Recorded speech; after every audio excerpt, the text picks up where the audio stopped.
Ja, how everybody, and welcome back to the Great Proletarian Cultural Revolution podcast with your host Drew Smith, once again broadcasting from the ancient city of Xi'an. It's good to be back in the studios as always. So sorry for this episode coming out late, guys, but the past few weeks have just been a roller coaster at working at home. And you know how it is, you just gotta attend to the most important things in life sometimes. I haven't talked to you guys since April, so, our May Day holiday was good. We had a fun little jaunt up to the mountains, the Qinling Mountains, and mostly just spent May working on administering and grading midterms. That always takes up a lot of time. And then a few days ago, I went on a trip to Lichuan County, which is an hour just northwest of Xi'an, to enjoy seeing the Taizong Emperor's Mausoleum, as well as Yuanjiasun, which is a great little village where I got to enjoy some of the local Shanxi cuisine and culture. Me and the missus are also planning on travel plans for Beijing in July. My fiance's cousin is getting married, so we'll have 2 days with her family and 5 days to go sightseeing. So really hoping to finally, after all these years, get into the Mao Mausoleum and see the great helmsman himself in all his embalmed glory. And I want to also take a day trip out of the city to see the Ming tombs, which has always fascinated me since I was a little kid, as well as some of the great parts of the Great Wall we've never visited before. But speaking of the Great Wall, today we're going on a journey beyond the Great Wall. I know that I was originally going to have this episode be about China and Albania during the Cultural Revolution, but I kind of fell into a rabbit hole about this, and I just had to make this episode about this subject. You see, today we're going to go deep into the grasslands and steppes, thousands of miles from the big metropolises of Beijing and Shanghai. We'll be heading to the vast and mighty Inner Mongolia, the land of Genghis Khan, the land of yurts and horsemen.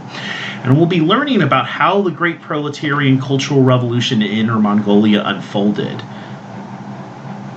Now, this will require a little more backstory than our episode about Tibet and Xinjiang, as I have to answer the question, what is the difference between the nation of Mongolia, or as it was known at the time during the Cultural Revolution, the Mongolian People's Republic, and the Chinese province of Inner Mongolia Autonomous Region?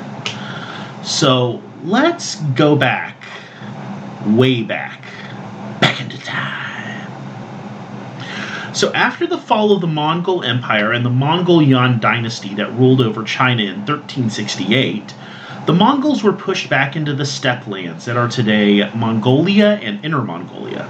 After 1635, the last Mongol Khan submitted to the rising Manchu-ruled Qing dynasty, which would conquer and toppled the Ming dynasty in China some 9 years later and annexed the Mongol lands into China, although allowed for a great deal of autonomy to a certain extent. Around the 1700s, famine and floods, big surprise, around China caused many Han Chinese to seek refuge in the southern areas of Mongol majority territories, in the area that we know now today as Inner Mongolia. When the Qing dynasty fell and the Republic of China was proclaimed, the Mongols proclaimed independence under the Bulg Khanate, which was able to seize territories of what is now the Republic of Mongolia and was, during the socialist period, the Mongolian People's Republic. The Inner Mongol lands, however, had such a sizable Han, Hui, and Manchu population that the Mongol princes in those areas were basically unable to throw their support in with the newly independent Khanate. And, well, to make a long story short, those areas split off into the Chinese territory, and they became what is today Inner Mongolia. Alright, so fast forward to 1949. The People's Republic of China has been founded, and Inner Mongolia has been liberated from Japanese imperialism and Kuomintang fascism. In 1949, a Mongol communist named Ulanfu was head of both the party and government, and the army, I forgot, in Inner Mongolia, having joined the Communist Youth League of China in 1925 and cut his teeth at Yan'an in the 1930s. Ulanfu, despite his communist credentials and highly sinicized upbringing, indeed, Ulanfu could not even read or write Mongolian. He was particularly tenacious in his insistence on as much autonomy as possible for Inner Mongolia. Before 1958, the land reform in Inner Mongolia, especially during the period of 1956 to 1958, adhered to a policy from the party center that was referred to as the 3 no's and 2 benefits. Now, what this meant was that there would be no struggle, no division of private property, no distinction of class composition, and there would be benefits to the interests of the herders and benefits to the interests of the ranchers, who are basically in pre-1949 Inner Mongolia, they were kind of like the kulaks, or the rich peasants, or the lamas in Tibet. Even though Inner Mongolia was involved in more radical policies after 1958, the land reform was still very moderate, more than that of the rest of China, very much like how Tibet's democratic reforms lasted until 1965. For more information on that, please see the episode about Tibet and Xinjiang. Now, on the one hand, it did allow for Mongol and cultural heritage to flourish after centuries of being under the Han chauvinist yoke. On the other hand, it also sowed the seeds for the local party apparatus and army brass to be filled with Mongol nationalists. Many party members in the grassroots and pastoral areas of Inner Mongolia were actually converted from the ranchers and continued to be the local elites in the new society because, well, Inner Mongolia didn't overthrow the ranchers. And because of this, the class struggle in Inner Mongolia was at a serious impasse in 1966.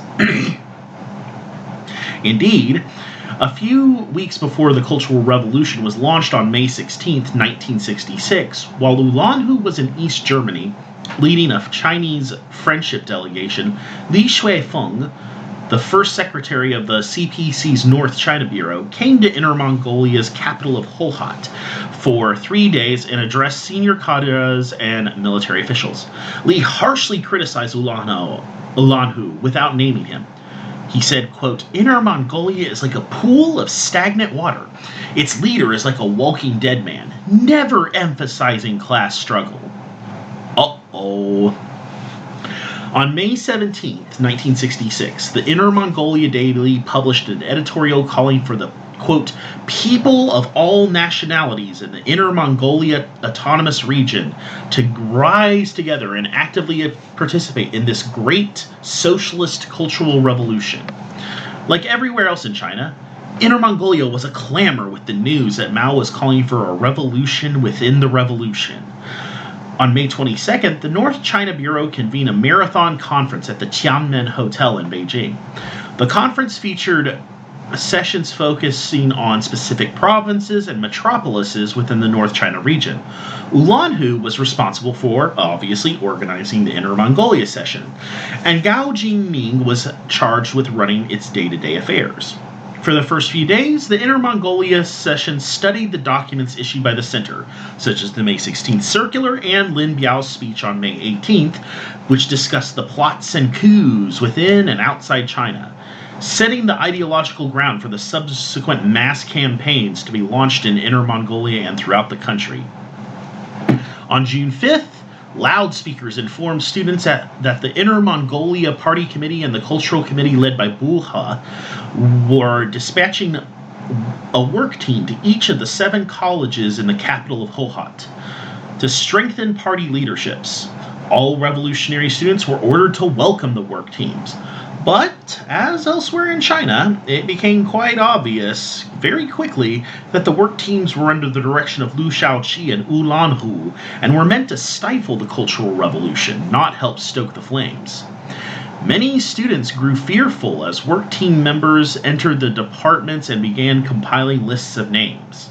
They classified students in 3 categories: revolutionary leftists who supported the party committee and denounced the Red Guards, middle elements who blindly followed the Red Guards but did not attack the party committee, and reactionary rightists who were die-hard Red Guards and revolutionary rebels. They began jailing and arresting anyone who opposed them, trying to create something more akin to a top-down purge than a mass uprising. Eventually, Inner Mongolia University and Inner Mongolia Normal University, which at that time was called the Inner Mongolia Teachers College, were put under lockdown by the various work teams. Meanwhile, in the halls of power on June 5th and 6th, Xie Shuigong, Wang Zaitian, who was a Korchin Mongol, also known as Namjil Saren, and he was also the secretary of the Inner Mongolia Party Secretariat, Chuan Xingwan, secretary of the Inner Mongolia Party Committee, Lei Daifu, member of the Standing Committee of the Inner Mongolian Party Committee, and others criticized Ulanhu. Now, some of these high-ranking officials did indeed take the side of the Red Guards, but others were simply throwing Ulanhu under the bus as a sacrificial lamb to save their own skins. The question of Mongol nationalism and Han chauvinism was also put on the table. Li Gui, party secretary of the Hohhot Municipal Party Committee, stated unequivocally, as far as Hohhot is concerned, Han chauvinism exists objectively, and it is the main problem. Even some children are Han chauvinists. And as you all see, this will become the big issue in the Cultural Revolution in Inner Mongolia, and unfortunately, it is never entirely resolved. On July 8th, Gao Shuhua and 7 student leaders from Inner Mongolia Normal University escaped from the campus that had been put on lockdown by the work teams and traveled to Beijing to report to the North China Bureau and Central Cultural Revolution Group on the Cultural Revolution at their college and the activities of the work team. Ulanhu's opponents continued to demand that he confess to all his crimes. In particular, Ulanhu refused to criticize the Mongolian People's Republic, which was a Soviet client state at the time. That was the main focus of the criticism. In this, Ulanhu finally buckled on July 2nd, 1966, and he made a full self-criticism of his Mongolian nationalism. On July 14th, the participants recommended that the party center strip Ulanhu of all his party posts and all posts in Inner Mongolia and the North China Bureau.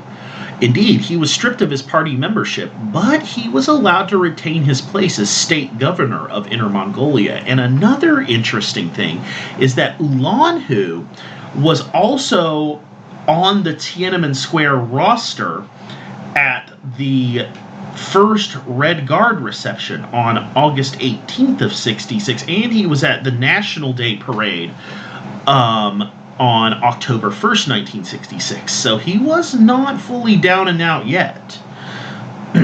On August 1st, the work teams were ordered to pull out of Hohhot's campuses. The students on the campuses erupted with cheers, shouting, "Long live Chairman Mao! Down with the work teams!" and waving little red books in defiance.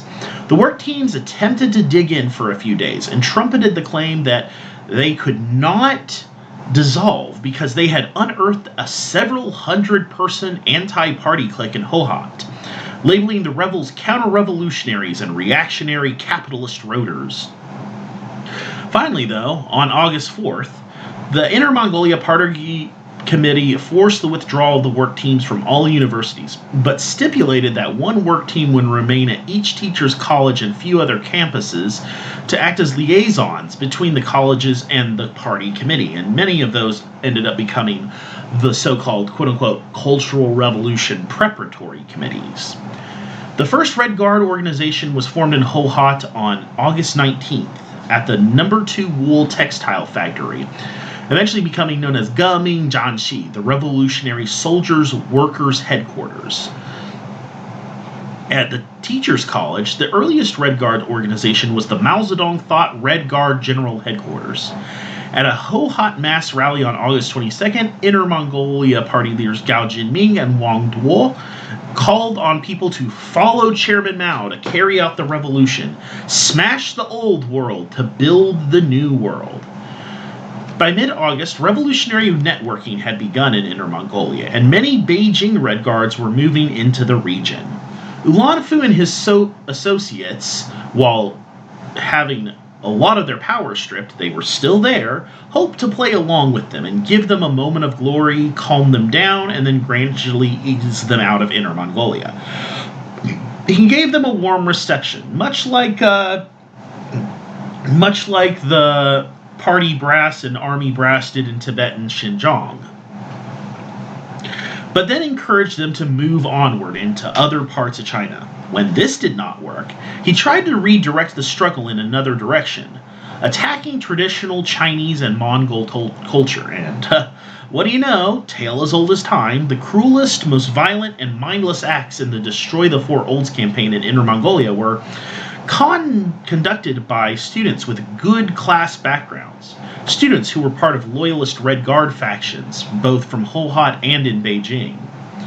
Across August and September, the Red Guard and rebel worker peasant factions in Ho-Hat consolidated around the Huisi, the Ho-Hat first headquarters. However, it was racked with conflicts between loyalists and rebels, and eventually the loyalists split off to form the Huarsa, the Ho-Hat second headquarters, with these high-ranking cadres' children vowing to honor their proletarian fathers. A new umbrella rebel organization, the Revolutionary Rebel Headquarters of Red Guards of colleges and schools in Ho-Hat, was formed out of the rebel factions of the Huisi and then consolidated into the Husansi, aka the Third Rebel Headquarters. On November 24th, 1966, Husansi organizations, including Dongzong, the most radical Red Guard group at Inner Mongolian Teachers College, and about a dozen other rebel organizations staged a bold action, kidnapping the loyalist leader Wang Duo and taking him to Beijing to forcibly debate Inner Mongolia issues before the leaders in Beijing. Meanwhile, armed clashes erupted in Ho-Hat, spurred by loyalist Hongwei-Jun forces. The Hongwei-Jun Red Guards were the main Ho-Hat Red Guard group that received strong support from Wang Yilun. In December of '66, however, a series of meetings in Beijing solidified that the Central Cultural Revolution Group supported the rebel Husansi over the loyalists, and soon the rebel movements proliferated across the rural areas of Inner Mongolia and among Mongols living around other parts of China. Now, it is interesting that no organizations, compared to, say, in Tibet, were ever all Mongol or all Han, either in principle or in practice. And according to my sources, the majority of Mongols were actually supportive of the rebels. On January 25th, 1967, the January storm hit Inner Mongolia. Provincial level government buildings, the telegraph office, the railway station, Radio Inner Mongolia, and the Inner Mongolia daily offices were seized by Husansi under the red banner as Rebel Red Guards. Across the next 2 days, fighting between the PLA and the Red Guards filled the streets of Ho-Hat as the PLA Inner Mongolia military region, which was still heavily loyal to Ulanhu, attempted to quell the upsurge. In response, the Husansi staged a series of sit-ins and hunger strikes on campuses in front of government buildings. On the morning of February 5th, the military leadership issued a 3-point ultimatum proclaiming that Husansi was counter-revolutionary, and that the sit-in hunger strike was counter-revolutionary, and that the students had to disperse or they would be severely punished. The rebels, however, defied the ultimatum and the sit-in continued. Han Tong, a fourth-year teacher's college student, holding a battery speaker in front of the south gate of the Inner Mongolia Military Region headquarters, was urging the crowd to be patient and hold the line.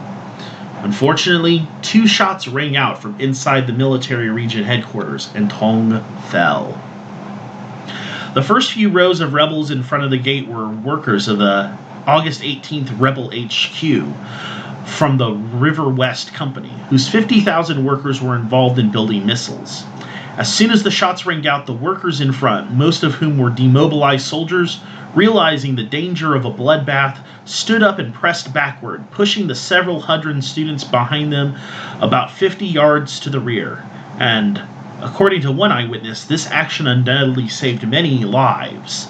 As Han Tong lay bleeding, the army encircled the rebels with armed soldiers and commandeered the hostel where the rebels were staying.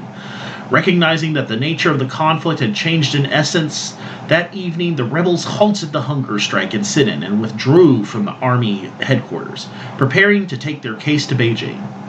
Han Tong was rushed to a hospital where he died that evening.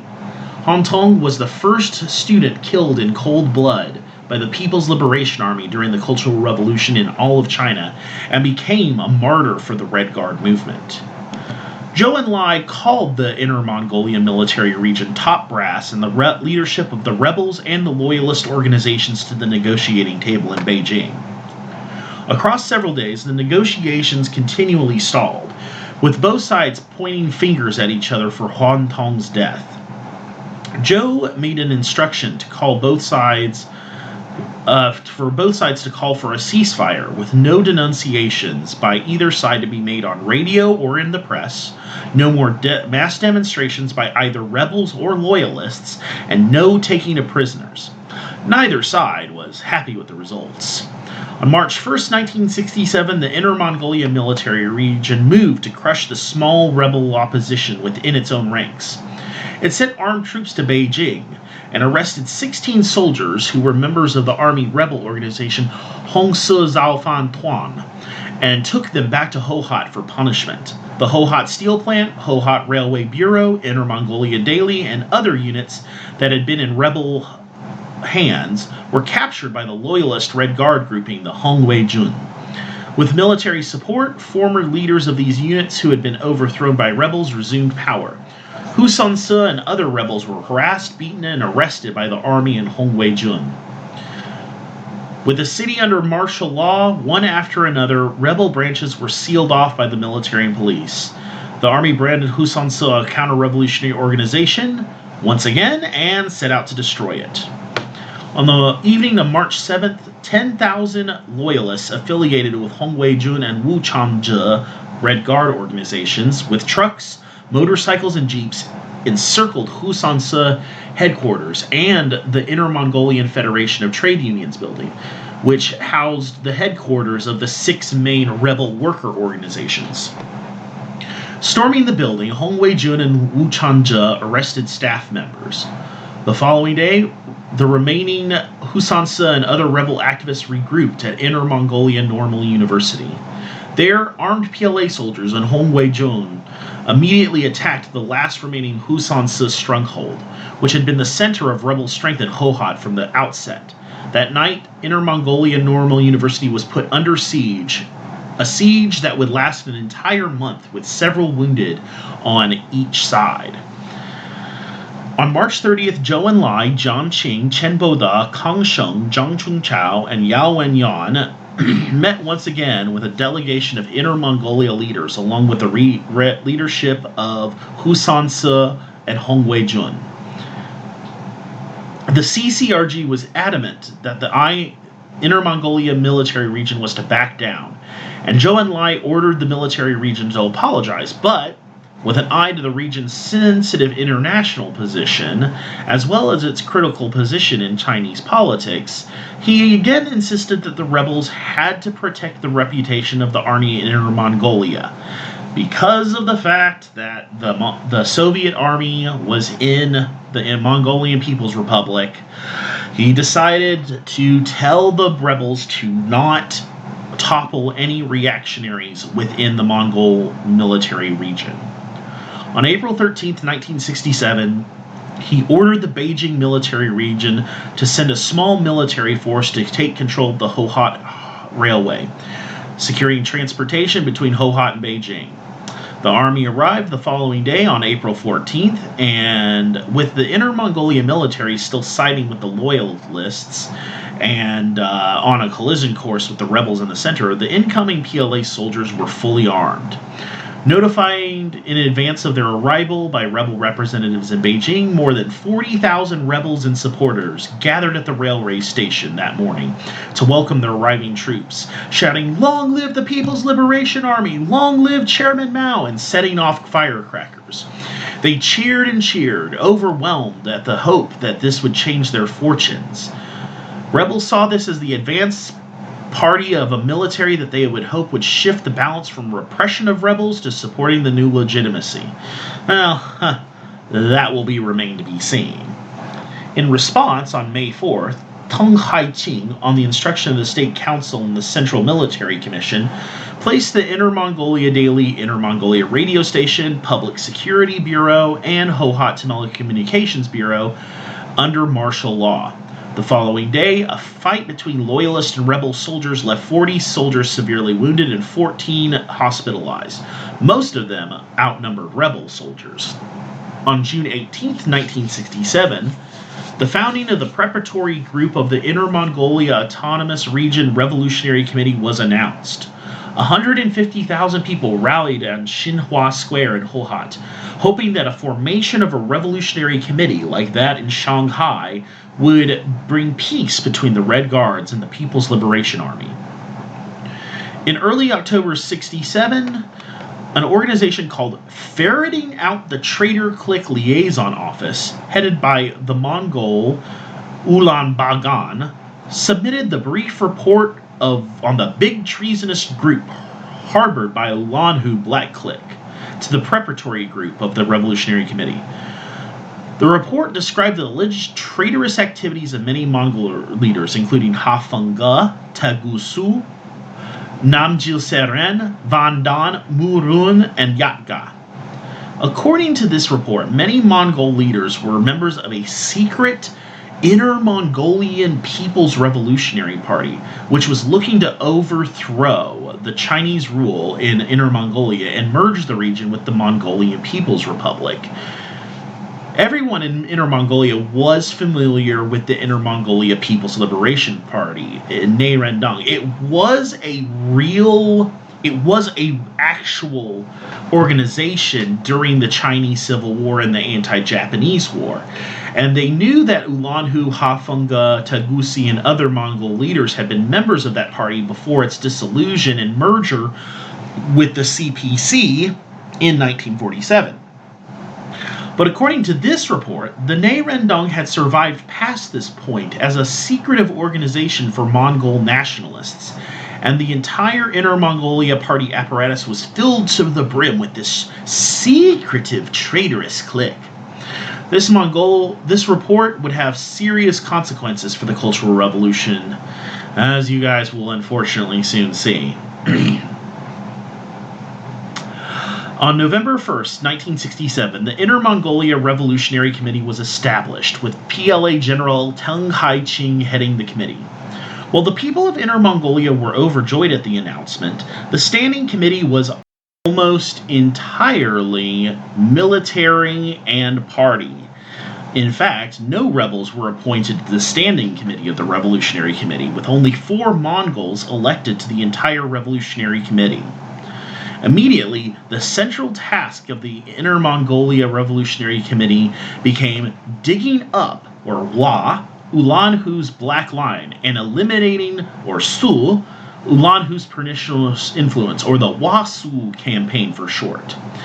On November 27, 1967, Jiang Qing called for a cleansing of the class ranks. And in a speech where she said, "In the process of reforming and building the party, we must cleanse out traitor spies and those unrepentant people who have committed mistakes." The Wasu campaign was to become an extension of the cleansing of the class ranks campaign later in the year, but to a very violent and extreme extent. On January 15, 1968, the Hohhot Mass Dictatorship headquarters was established with the support from the Ferreting Out the Black Hands, Ferreting Out Hafanga, and Ferreting Out Ulanhu liaison stations. The Hohhot mass dictatorship headquarters would consolidate the Wasu campaign to be a mass investigation of and attack on anyone suspected of Ne Rendong membership. 1 week before the Lunar New Year, on January 3rd, 1968, 3 members of the Inner Mongolia Revolutionary Committee, Li Shuda, Li Da-chen, and Hua Guangde, took charge of the investigation of the Ne Rendong. Each had Da in their name, which means a virtue, like Dao De Jing, the Taoist holy text. People ironically then called them the 3 virtues group, San De Shaozu. A wave of mass arrests ensued, with many intellectuals and cultural figures detained for Mongolian nationalism. By this point, the rebel worker and Red Guard movements in Inner Mongolia had already become essentially paralyzed by the Revolutionary Committee. Indeed, Husanse, Hohhot's preeminent rebel organization in the years of 66 and 67, was a major casualty of the Wasu campaign. A few of its leaders had risen high, but it ceased to be a force to be reckoned with in Inner Mongolia politics in January of 1968. By spring of 68, the Red Guards and other rebel organizations in Inner Mongolia had essentially begun to be disbanded. Most former Red Guards were sent to the countryside, while a small number were assigned jobs by the new leadership following the center's intervention. The few rebels who assumed positions in revolutionary committees were overwhelmed and outnumbered by military officers and former party officials, most of whom had supported the Loyalists in earlier struggles. So, once again, meet the new boss, same as the old boss. On February 4th, Teng Haiqing and Li Shuda went to Beijing to report on Inner Mongolia's Wasu and mass dictatorship campaigns. They were met by the leaders of the CCRG. As usual, Zhou Enlai chaired. Jianqing praised Inner Mongolia for digging out bad people in literary and artistic circles and exposing bad people in reactionary party organizations. However, Kang Sheng urged caution and the importance of bringing the Mongolian people to the forefront. He said, Ulanhu's influence is big, his poison deep. But first you must purge it in the army. On the one hand, criticize and struggle against Ulanhu, but simultaneously expose and denounce Wang Yilun and Wang Duo, so that the masses will know that we are not against the Mongolian people. Let the Mongols mobilize the Mongolian masses to ferret out and struggle against the Mongolian nationalists and the Han chauvinists. The remarks reveal Kang's intuitive grasp of the ethnic character of the campaign and his ability to understand Han and Mongol tensions. With leadership in Inner Mongolia almost entirely in Han hands, Kang stressed the need to criticize Han leaders as well as Mongols. However, Zhou Enlai, as chair of the meeting, shot this idea down and criticized it as enabling Mongol separatism. Essentially, Zhou basically said that Kang was enabling Mongolian identity politics, in a sense. Zhou set the Inner Mongolia leadership on their way, giving the Wasu campaign his stamp of approval. Oh, brother. On July 20th, a plenum of the Inner Mongolia Revolutionary Committee passed 2 key documents. One was Opinion on the Treatment of the Inner Mongolia People's Revolutionary Party and Opinion on the Treatment of the Inner Mongolia People's Revolutionary League. They were distributed throughout Inner Mongolia as documents from the Inner Mongolia Revolutionary Committee, numbers 351 and 352. The 2 documents established policies for screening, quote, black elements, and the plenum charted the anti-New Rendong campaign and ramped things up to the next level, with roundups of ethnic Mongol party officials increasing more and more. From July 68 onwards, digging up the Ne Rendong became a region-wide movement led by revolutionary committees at every level. The campaign marked a new phase of the Cultural Revolution in Inner Mongolia, one that screened every single Mongol, including many workers and peasants with no history of association with the Ne Rendong of the 1940s, or indeed any political involvement whatsoever. This campaign was taken up by activists who had once fought one another on behalf of either the loyalists or the rebels, now united in a campaign of terror that targeted Mongol cadres and rebels. At the end of July, the party center sent military and worker propaganda teams to launch the Down to the Countryside campaign. They were ordered to discipline rebellious youth, and tens of millions of middle school and university students were transferred to the countryside to receive re-education from the poor and lower middle peasants and the workers, taking part in labor communes or in factories or mines. Inner Mongolia was by far the most important frontier destination for sent-down youth. Half of the 300,000 youth settled in agricultural villages and pastoral production teams. The others joined the Inner Mongolia Production and Construction Corps under the Beijing military region, which, in early 1969, took over remote state farms and labor camps. The Construction Corps combined production and semi-military training under the control of uniformed PLA officers. Knowing nothing about Mongol politics, society, or culture, speaking no Mongolian, many deeply prejudiced towards the Mongols, their heads were filled with tales of conspiracy and heroism, and eager to prove themselves politically, these people took charge of cleansing the class ranks in many rural areas. All across Inner Mongolia and the revolutionary committees, the so-called 3-in-1 combination of revolutionary cadres, military, and mass organizations, rebel representatives, shorn of the support of rebel organizations that were everywhere disbanded, frequently found themselves marginalized or unable to compete effectively with their experienced and institutionally rooted political and military rivals. In the whirlwind of the Wasu campaign, the former rebels were caught in the crosshairs as the army and party decided to clean house across autumn of '68. From the fall of '68 to the spring of '69, the Nay Rendong campaign mainly focused on alleged Mongol nationalism, but other class enemies, including Han and other nationalities like the Hui and Manchu, were also targeted. Most city and county level revolutionary committee leaders were labeled Nay Rendong elements. In Hohhot, Ma Boyan, deputy commander and political commissar of the Hohhot military subdistrict, attacked almost all leaders of the Hohhot Municipal Revolutionary Committee, including Director Gao Zhengui, deputy directors Yu Ziyi and Yang Hongwen, the party commissar. In late November '68, Ma Boyan sent armed Wasu activists to publicly humiliate the three men in mass assemblies. After the November clearances of municipal revolutionary committees of suspected Nay Rendong members, the Wasu campaign was almost entirely led by the PLA, albeit with the assistance of some civilian activists. December 2nd, 1968, the Inner Mongolia Daily publishes the editorial broadly developed the cleansing of the class ranks in agricultural and pastoral areas, and called up for the digging out of the Nay Rendong even further.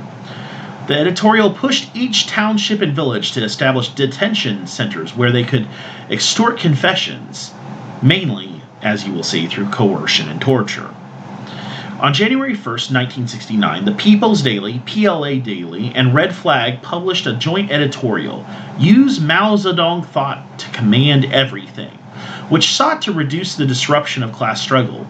It carried Mao's newest directive, in cleansing the class ranks, first act quickly, and secondly, pay attention to policy. In treating reactionaries and people who make mistakes, we must pay attention to policy. The scope of attack should be narrow, but the scope of education should be broad.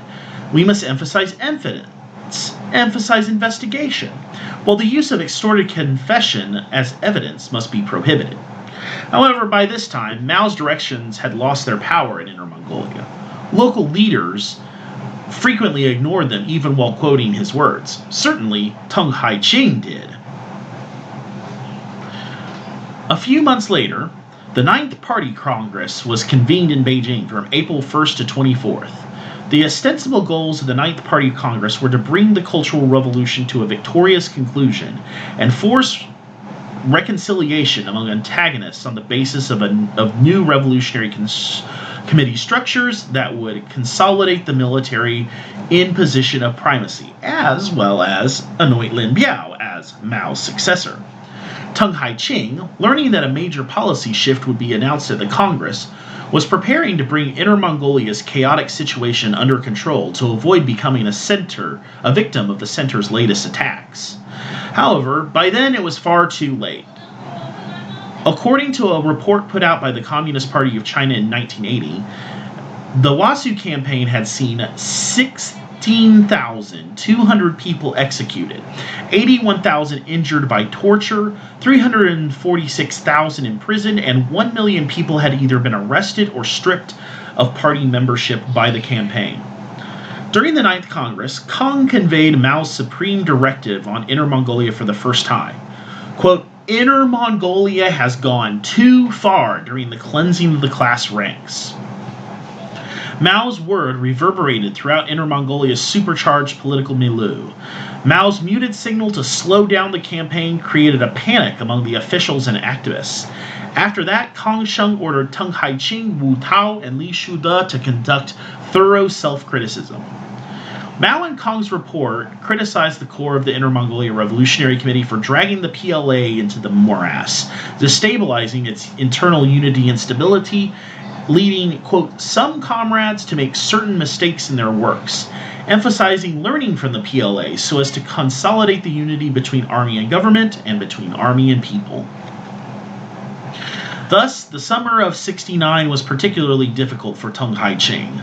With the center's verdict, he not only had to criticize himself in one mass rally after another throughout Inner Mongolia and face thousands of angry and aggrieved victims, but he also found himself quickly losing control of the Revolutionary Committee. While former rebels mobilized to criticize Teng, Wasu activists were divided into two factions. The P-Teng, criticized Teng Hai-ching faction, and the Bao Teng, protect Teng Hai-ching faction, or the May 22nd faction. So keep that in mind. P-Teng faction, May 22nd faction. And the May 22nd faction took its name from the center's May 22nd directive. The P-Teng faction demanded that Gao Jinming replace Teng as the representative of the correct revolutionary line, whereas the May 22nd faction held that Neirandong mistake was made collectively. They insisted, although Teng bore heavily responsibility, other leaders, including Gao, were not innocent. Simply put, the former favored Gao Jinming, the latter Teng Hai-ching. However, some victims sought personal revenge, directing their fury at Teng Hai-ching and his henchmen. Inner Mongolia began to fragment into pro- and anti-Teng camps. The anti-Teng camp consisted primarily of Mongol victims of the Wasu campaign, while the pro-Teng camp centered mainly on Han military and civilian followers. Those who saw this as the best hope for maintaining their personal power and defending themselves against reprisals from the Mongols. This division, as well as the earlier division between P-Teng and May 22nd factions, and the center's continued support for Teng, despite their vocal criticisms of his policies, left rehabilitation an empty promise. Violence and confrontation between the two factions became a serious problem. Teng Hai-ching and his followers, aware of the explosiveness of the situation, retreated. They quickly closed all Wasu offices, and many people who had been prominent in the campaign fled or went underground.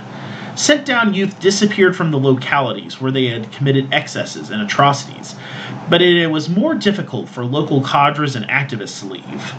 Eventually, Teng Hai-ching transferred hundreds, if not thousands, of PLA officers who had engaged in torture to new positions in Hebei and Shanxi. An estimated 800 Wasu activists among PLA officers were transferred and continued their careers smoothly.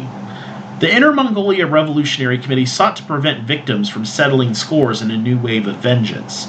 The Inner Mongolia Revolutionary Committee proclaimed that all Wasu files were to be burned publicly under police guard. Each unit was ordered to burn all of its files, and no one was permitted to read or take them.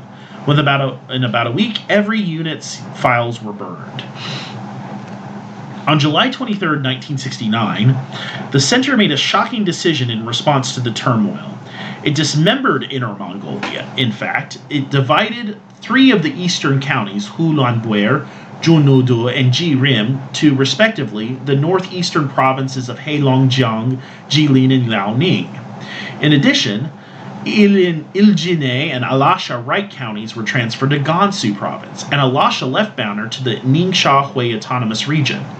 Military in those areas were transferred to different military regions, Shenyang in the northeast and Lanzhou in the northwest, severed from the Beijing military region. On September 5th, 1969, directed by the Center, the members of the Inner Mongolia class of the Mao Zedong Thought Study classes at the Beijing Air Force Institute prepared the urgent telegram to the whole region's revolutionary people of various nationalities. Issued on October 4th with Mao's direct orders, it urged people to be alert of the possibility of Soviet Mongolian invasion and warned of anarchy. And 2 points about this are particularly significant. First was the demand for the immediately dismantling of all coordination offices, fighting corps, and other mass organizations that cut across the trades and professions. This reflected the Center's concern that rebels who had been dispersed and confined to individual work units might again unite to form alliances to seize power, a la the 1967 January storm. Second, it endorsed the revolutionary 3-in-1 combinations that had co-opted rebels into revolutionary committees, a process that subordinated them to the leadership selected by the Center, dominated by the party and army. Reiterating Mao's words, the revolutionary committees are good. It rejected any pretext to storm the revolutionary committees, beat up revolutionary committee staff, occupy revolutionary committee offices, loot, stash, or steal revolutionary committee documents, seals, property, or equivalent. By December 19th, 1969, the Center intervened directly to control a fractious Inner Mongolia, proclaiming a new form of zoning and comprehensive martial law. It replaced the Tang leadership with a powerful new military leadership headed by Zhongwei Shan, commander of the Beijing military region, a close associate of Lin Biao and Chen Boda, as well as Zheng's deputy, Du Wenda. A new martial law-run military regime was imposed throughout Inner Mongolia.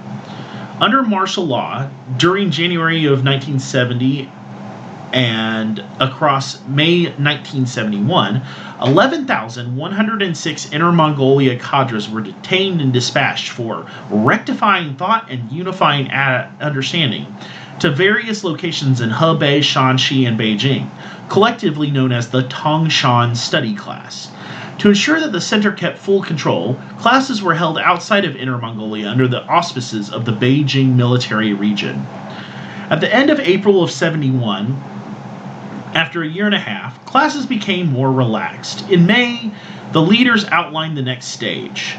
Each participant of the Tangshan study classes would write a self-evaluation. After each level, beginning with class and continuing up to platoon and company, had to finish a collective summary and evaluation of each individual job assignments and such that would be made. From May 13th to May 18th, a few weeks before the Tangshan study classes members' return, the Third Party Congress of the Inner Mongolia Autonomous Region was held in Hohhot. Yo Taizhong, commander of the 27th Army and deputy commander of the Beijing military region, was elected first secretary, currently serving as the chair of the Inner Mongolia Revolutionary Committee. Martial law in Inner Mongolia was terminated on January 12, 1972, but the withdrawal of military personnel proceeded very slowly, in some areas dragging on into the summer of 72. In August of 72, Mao decided to end military control nationwide as new party committees were re-established to strengthen the party's control of the army. And at this point, I will say this. The early 70s did see a lot of positive transformation in Inner Mongolia. To improve rural health care, the party center ordered the transfer of urban physicians to the countryside and launched the Barefoot Doctors movement, providing a lot of great medical training to rural medics. This brought a large amount of modernized healthcare to the remote grasslands of Inner Mongolia. The economy was good too, with agriculture and industrial production booming after '69.